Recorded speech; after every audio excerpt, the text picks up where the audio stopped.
नमस्कार, आप देख रहे हैं नेक्स्ट 9 लाइव। मैं हूं मेघा सिंह। यूक्रेन में जंग की तबाही के बीच बुधवार को दिल्ली में रूस के जो राजदूत हैं उन्होंने कहा कि उनकी सरकार सुनिश्चित जो कर रही है वो सुरक्षित कॉरिडोर तलाश करने की कोशिश की जा रही है और इस पर काम करना भी शुरू कर दिया है। रूसी राजदूत ने खार्किव में जो मारे गए भारतीय छात्र नवीन था उनके निधन पर भी दुख जताते हुए घटना की जांच की बात कही है। रूस के राजदूत डेनिस अलीपोव ने यूक्रेन युद्ध पर प्रेस ब्रीफिंग के दौरान कहा कि रूसी सेना जो हमले कर रही है वो सिर्फ और सिर्फ यूक्रेन के सैन्य ठिकानों पर है। रूस सेना रिहायशी इलाकों या फिर यूक्रेन के निवासियों को निशाना नहीं बना रही है।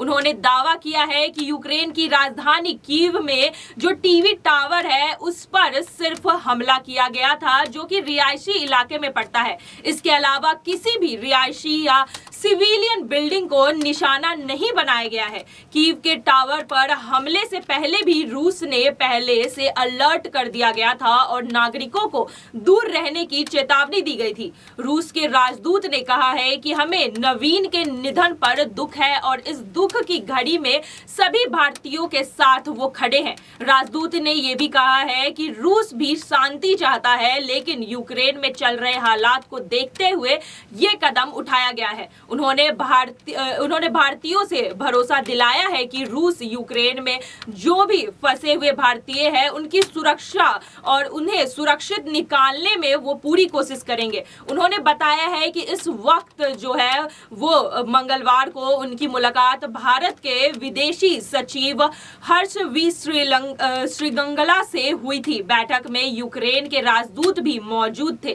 कर्नाटका में रहने वाले नवीन युद्ध शुरू होने के बाद से ही यूक्रेन के खार्किव में फंसे हुए थे। मंगलवार को उनके खार्किव में गोलीबारी के चपेट में आकर निधन हो गई थी।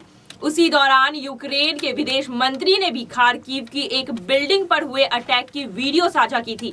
यूक्रेन के दूसरे सबसे बड़ा शहर है खार्किव और जो रूसी बॉर्डर के काफी करीब है और वहां से पोलैंड, रोमानिया और हंगरी की जो सीमाएं हैं वो बेहद दूर है, जिसके कारण करीब 5 से 6 हजार भारतीय विद्यार्थी वहां फंस गए हैं। मंगलवार को विदेश सचिव ने भी बताया था कि करीब 8,000 भारतीय अभी भी खार्किव और यूक्रेन के अलग अलग बॉर्डर पर फंसे हुए हैं। अब रूस के राजदूत ने आश्वासन से कहा है कि खार्किव और सूमी में फंसे भारतीय छात्रों के लिए राहत की सांस हो सकती है, क्योंकि खार्किव के जो करीब है वो डॉन बॉस्को इलाके है जहां सबसे ज्यादा भीषण युद्ध चल रहा है। रूस के राजदूत ने यह भी साफ तौर पे कह दिया है कि अमेरिका और दूसरे पश्चिम देशों द्वारा लगाए गए प्रतिबंधों का असर भारत के साथ संबंधों पर नहीं पड़ेगा।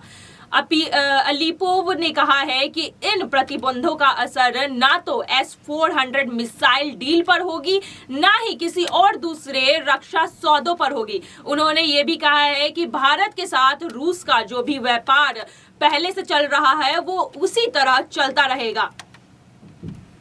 नियम कानून बताते हैं कि भारत अभी भी अच्छे से जानता है कि इसलिए भारत से स्वतंत्र होकर रूस का साथ वो दे रहा है, ना ही वो इस बात से ये इनकार कर रहा है कि वो रूस के साथ नहीं है। इस बीच भारत जो है वो लगातार अपना पक्ष लेने से बच रहा है।